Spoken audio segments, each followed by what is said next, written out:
দর্শক, আজকে আমরা আমবাগানের এক রাত্রির ঘটনা শেয়ার করব।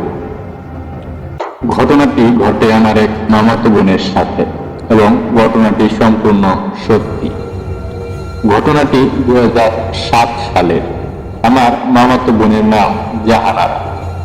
তার বয়স 14 বছর। তখন ছিল গ্রীষ্মকাল। ঘটনাটি গ্রীষ্মকালের অন্যতম ফল আম কুড়ানোকে কেন্দ্র করে। আমাদের এখানে অনেক আম বাগান আছে। অনেক ছেলে মেয়ে প্রতিদিন দল বেঁধে খুব ভোরে আম কুড়াত। তারও আম কুড়ানোর প্রবল নেশা ছিল। তো সেই দিন রাত্রে জাহানারা তার ছোট বোনকে বলল, আজ আমরা দুইজন সবার আগে ঘুম থেকে উঠে আম কুড়াতে যাব। আমি যদি টের না পাই তুই আমাকে ডাকবি। তো রাত 4টার দিকে তার ছোট বোন তাকে ডেকে বলল, রাত্র প্রায় শেষের দিকে, আম কুড়াতে যাবে না, চলো তাড়াতাড়ি বের করি। তারা আর দেরি না করে বাড়ি থেকে বের হয়ে গেল আম কুড়ানোর জন্য। আম বাগানটি ছিল বাড়ি থেকে কিছুটা দূরে। বাগানটি ছিল অনেক বড় ও পুরনো। বাগানে একটা গাছ ছিল অনেক পুরনো, আর সেই গাছের আমগুলো অনেক ছোট ছোট ছিল, কিন্তু সেই গাছের আমই সবচেয়ে বেশি পড়ত। আম কুড়াতে কুড়াতে সেই বড় গাছের নিচে গিয়ে জাহানারা খুবই অবাক হয়ে গেল। দেখলো গাছের নিচে কেবলমাত্র একটি আম পড়ে আছে, তবে আমটি এই গাছের আমের তুলনায় অনেক বড়। তবুও সেটাকে পাত্তা না দিয়ে আমটি ধরতে গেল, কিন্তু এরপর সে যা দেখলো তা অন্য কেউ দেখতে চাইবে না। সে যখন আমটি ধরতে গেল, অমনি আমটি কিছুটা দূরে সরে গেল। এটা দেখে সে ভয় পেল, কিন্তু ভাবলো হয়তো সে ভুল দেখেছে।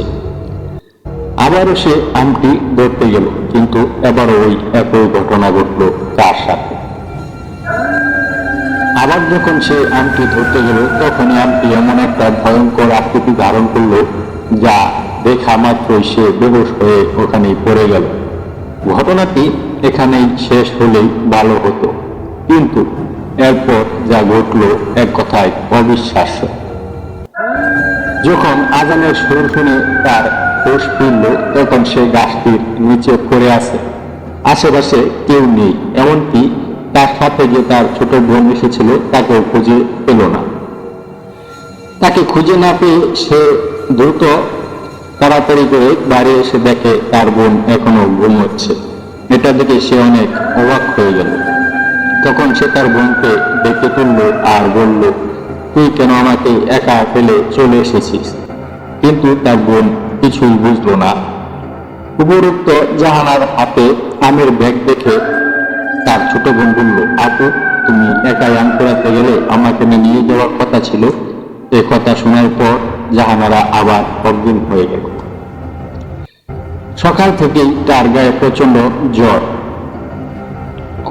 এই জ্বরের কোনো ওষুধ তাকে এই জ্বর সারাতে পারল না। এভাবে কিছুদিন কেটে যাওয়ার পর সে কোনো কারণ ছাড়াই মারা গেল। ঘটনাটি আমি নিজে জাহানারার কাছ থেকে শুনেছি। আজকের এই ঘটনাটি এ পর্যন্তই।